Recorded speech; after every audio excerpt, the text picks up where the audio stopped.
ओम शांति। आज है 27 जनवरी 2022 के ईश्वरीय महावाक्य। पहले एक नजर मुरली के मुख्य पॉइंट्स पर। बाबा ने कहा, अब तुम्हारे सुख के दिन आ रहे हैं। जितना पुरुषार्थ करेंगे उतना सुख मिल जाएगा। सर्विस भी करनी है। बाप की आशीर्वाद सर्विसेबल बच्चों पर सदा रहती है।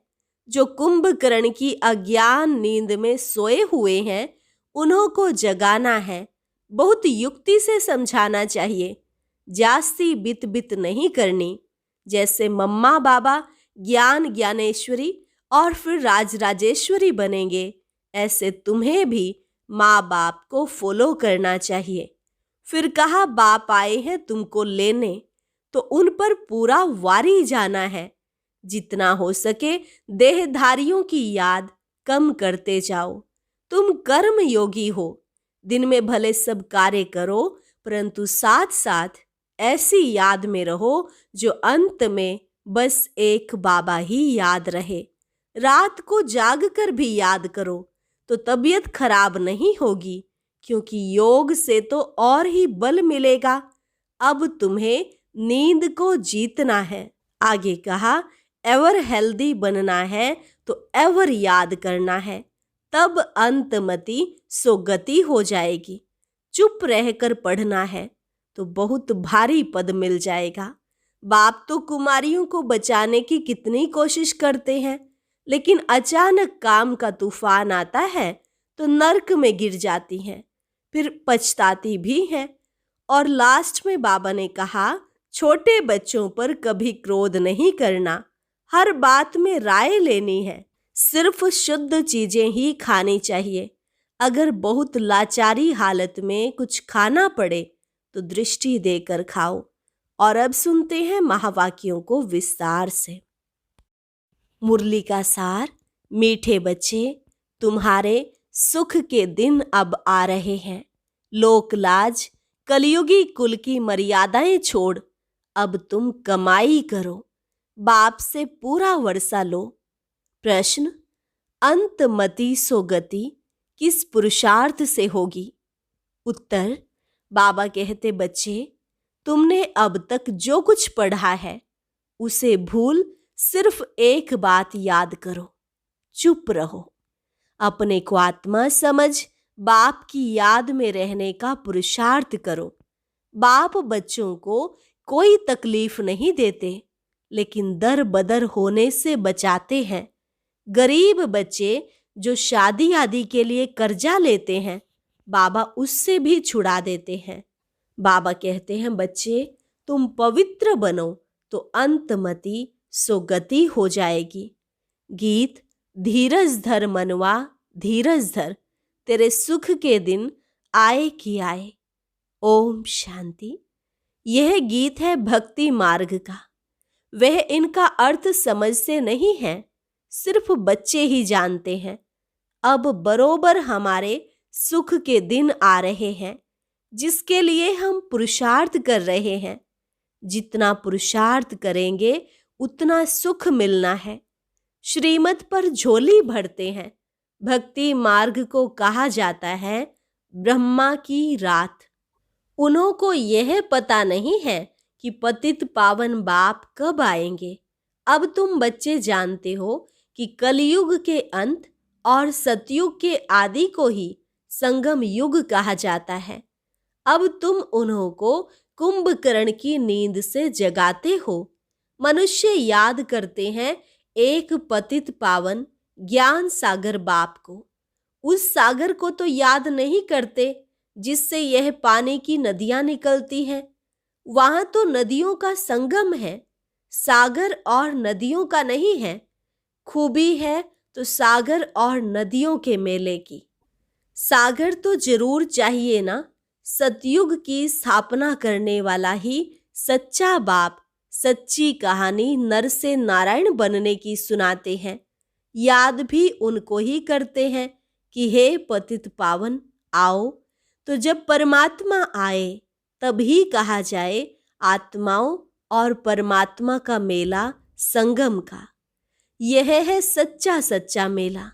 तुम लिख सकते हो, यह आत्मा और परमात्मा का एक ही पुरुषोत्तम संगम युग पर मेला लगता है, जिससे पतित सृष्टि बदल पावन जरूर बनती है। वह है पावन दुनिया, यह है पतित दुनिया, यह है सच्चा मेला। जबकि पतित पावन बाप आकर पतित आत्माओं को पावन बनाए साथ ले जाते हैं। परमात्मा और आत्माओं का मेला लगता है पतित दुनिया को पावन बनाने के लिए, तो इसका कार्टून भी बनाना चाहिए। बाबा यह सब एडवांस में समझाते हैं। त्रिवेणी पर अक्सर करके शिवरात्रि पर ही जाते हैं, तो ये सब समझाने का भी नशा चढ़ना चाहिए। जो अच्छा समझाने वाला होगा वह युक्ति से समझाएगा, नहीं तो बित बित करता रहेगा। कुंभ का मेला सच्चा और झूठा सिद्ध करना चाहिए। यह है संगम। जबकि पतित दुनिया पावन दुनिया बनती है, तो सच्चा सच्चा मेला यह है। वह कुंभकर्ण की अज्ञान नींद में सोए हुए हैं, परमात्मा के लिए सर्वव्यापी कह देते हैं।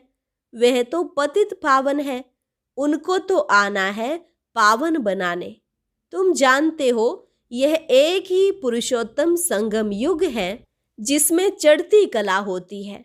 सतयुग के बाद फिर नीचे गिरना ही है।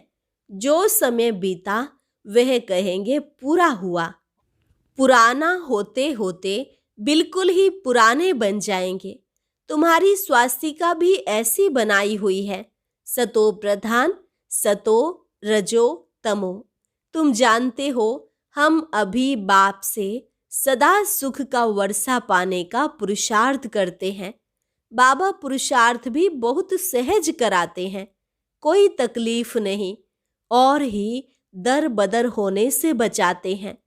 शादी आदि में कितना खर्चा होता है, गरीबों को तो कर्जा लेकर भी शादी करानी पड़ती है।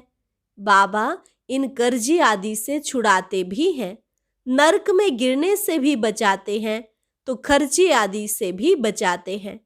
इसलिए यहाँ गरीब बहुत आते हैं। कितनी अच्छी अच्छी कन्याएं आती थी, अचानक काम का तूफान आया, सगाई की, शादी कर ली। शादी करके फिर पछताती भी है, यह बड़ी भूल हो गई। टाइम लगता है ना, तो बाप कितना बचाने की कोशिश करते हैं। साहूकार तो आ न सके, वह न खुद वर्षा पाते, न रचना को सच्ची कमाई करने देते।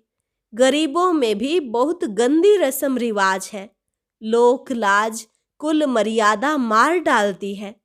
कोई बच्चे बच्चियां ठीक नहीं पढ़ते हैं तो दोजक में चले जाते हैं। बाप दोजक से निकालने आए हैं, कोई नहीं निकलते हैं। जानवर तो नहीं जो नाक में रस्सी डाल बचाएं, समझाते रहते हैं।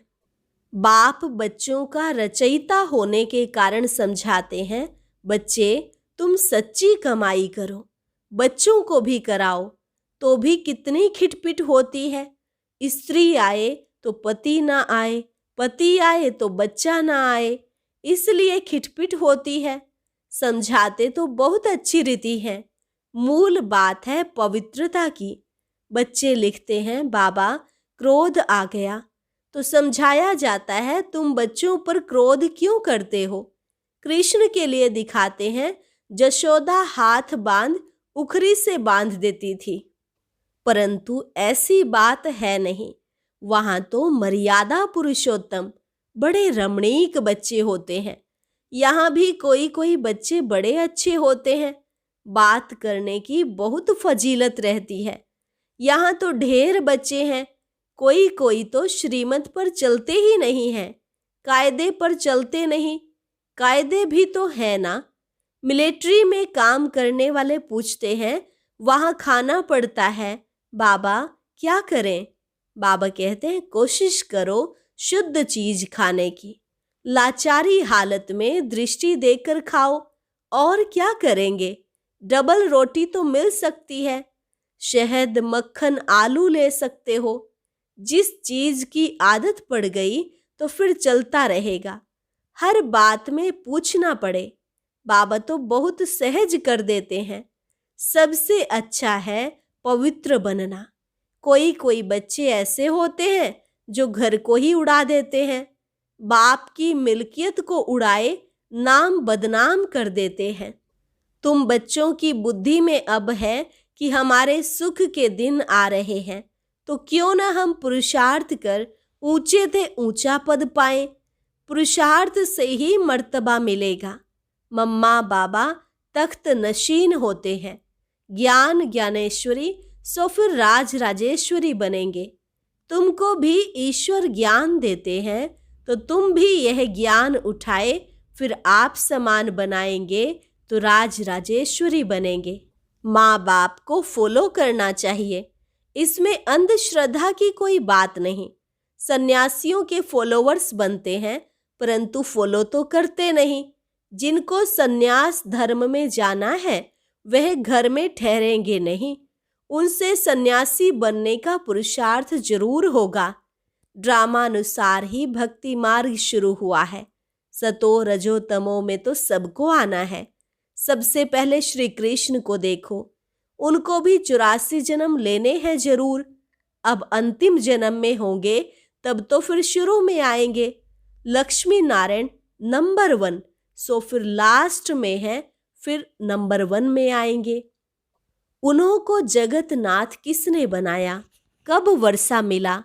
तुम बच्चे जानते हो, संगम पर उनको यह वर्षा मिलता है। सारी राजधानी स्थापन होनी है। ब्राह्मणों ने 84 जन्म लिए हैं जो अभी पार्ट बजा रहे हैं। यह बड़ी समझने की बातें हैं, परंतु कोई क्या धारणा करते, कोई क्या। इसमें है पुरुषार्थ की बात।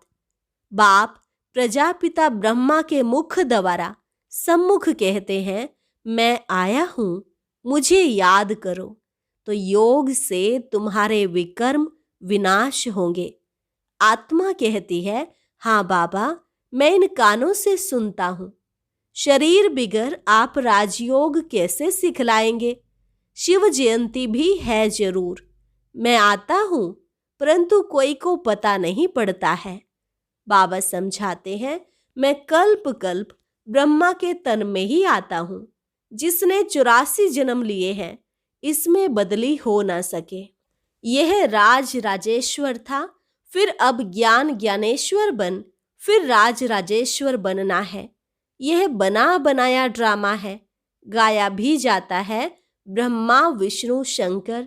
प्रजापिता तो ब्रह्मा को ही कहेंगे, विष्णु व शंकर को तो नहीं कहेंगे। प्रजा माना मनुष्य। कहते हैं मनुष्य को ही देवता बनाता हूं, रचना कोई नई नहीं करते हैं। बाबा पूछते हैं, बच्चे अभी स्वर्ग में चलेंगे, वारी जाएंगे? मैं आया हूं, अब मुझे याद करो। जितना हो सके देहधारियों की याद कम करते जाओ।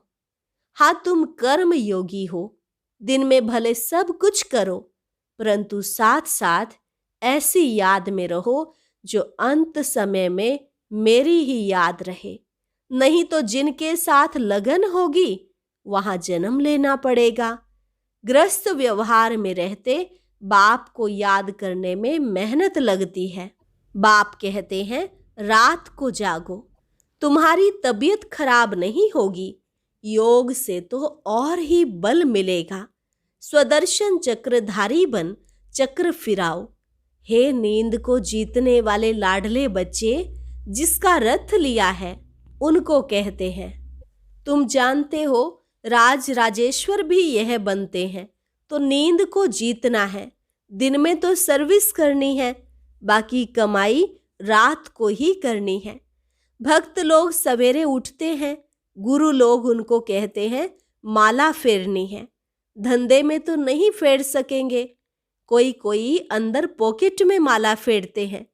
तो सवेरे उठ याद करना चाहिए, विचार सागर मंथन करना चाहिए। याद से ही विकर्म विनाश होंगे। एवर हेल्दी बनना है तो एवर याद करना है, तब अंतमति सोगति हो जाएगी। बहुत भारी पद मिल जाएगा। इसमें धक्के खाने की बात नहीं, चुप रहना है और पढ़ना है। बाकी जो कुछ पढ़ा है उसे भूल जाना है। बच्चे, अपने को आत्मा समझ बाप को याद करना है। आत्मा ही शरीर द्वारा काम कराती है। करन करावनहार आत्मा है। परमपिता परमात्मा भी आकर इन द्वारा काम करते हैं। आत्मा भी करती और कराती है। यह सब पॉइंट्स अच्छी रीति धारण करें तब लायक बने। जो समझकर फिर दूसरों को समझाते हैं, बाबा उन्हें लायक समझते हैं। स्वर्ग में उच्च पद पाने के वह लायक हैं। जो समझते ही नहीं, उनको ना लायक समझेंगे उच्च पद पाने का। बाप तो कहते हैं लायक बनो। राजा रानी बनने के लिए उनको ही सपूत बच्चा कहेंगे। ये समझने की बातें हैं और कुछ करना नहीं है। सब बातों से बाबा छुड़ा देते हैं। सिर्फ एक बात याद करनी है, अंतकाल जो श्री सिमरे, ऐसी चिंता में जो मरे, वैश्य योनि वलवल उतरे। अंतकाल जो नारायण सिमरे, वो नारायण योनि को प्राप्त करे। जो सर्विसेबल बच्चे होंगे वो बाबा की मुरली से झट कार्टून बनाएंगे, विचार सागर मंथन करेंगे। बच्चों को सर्विस करनी है। बाप की आशीर्वाद सर्विसेबल बच्चों पर रहती है। आशीर्वाद भी नंबरवार होती है। यह बेहद का बाप सभी के प्रति कहते हैं, फॉलो मदर फादर। यह तो शिव बाबा से नॉलेज लेते हैं। ब्रह्मा उच्च पद पाते हैं, तुम क्यों नहीं? अब फॉलो करेंगे तो कल्प कल्पांतर उच्च पद मिल जाएगा। अभी फेल हुए तो कल्प कल्पांतर फेल होंगे। अच्छा, मीठे मीठे सिकिलधे बच्चों प्रति मात पिता बाप दादा का याद प्यार और गुड मॉर्निंग। रूहानी बाप की रूहानी बच्चों को नमस्ते। रूहानी बच्चों की रूहानी बाप दादा को नमस्ते नमस्ते, गुड मॉर्निंग। धारणा के लिए मुख्य सार। पहली पॉइंट, बाप की आशीर्वाद लेने के लिए सर्विसेबल बनना है। आप समान बनाने की सेवा करनी है। अभी ज्ञान ज्ञानेश्वरी बन, फिर राज राजेश्वरी बनना है। एक बाप की याद में रहने की मेहनत करनी है। किसी देहधारी में लगाव नहीं रखना है। नींद को जीतने वाला बन, रात में कमाई जमा करनी है। वरदान, अपने स्नेह के शीतल स्वरूप द्वारा विकराल ज्वाला रूप को भी परिवर्तन करने वाले स्नेही मूर्त भव।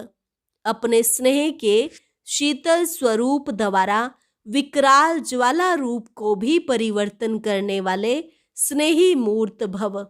स्नेह के रिटर्न में वरदाता बाप बच्चों को यही वरदान देते हैं कि सदा हर समय हर एक आत्मा से हर परिस्थिति में स्नेही मूर्त भव। कभी भी अपनी स्नेही मूर्त, स्नेह की सीरत, स्नेही व्यवहार, स्नेह के संपर्क संबंध को छोड़ना भूलना मत। चाहे कोई व्यक्ति, चाहे प्रकृति, चाहे माया, कैसा भी विकराल रूप, ज्वाला रूप धारण कर सामने आए, लेकिन उसे सदा स्नेह की शीतलता द्वारा परिवर्तन करते जाना। स्नेह की दृष्टि, वृत्ति और कृति द्वारा स्नेही सृष्टि बनाना। स्लोगन, कठिनाइयों को पार करने से ताकत आती है, इसलिए उनसे घबराओ मत। कठिनाइयों को पार करने से ताकत आती है, इसलिए उनसे घबराओ मत। लवलीन स्थिति का अनुभव करने के लिए आज का अभ्यास।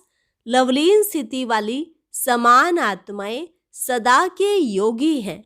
योग लगाने वाले नहीं, लेकिन हैं ही लवलीन, अलग ही नहीं हैं। तो याद क्या करेंगे? स्वतः याद है ही। जहाँ साथ होता है तो याद स्वतः रहती है। तो समान आत्माओं की स्टेज साथ रहने की है, समाये हुए रहने की है। अच्छा, और अब सुनते हैं आज का अव्यक्त ज्ञान मोती। ये एक बहुत संस्कारितापूर्ण वीडियो है, जरूर देखें, कोई भी मिस ना करे।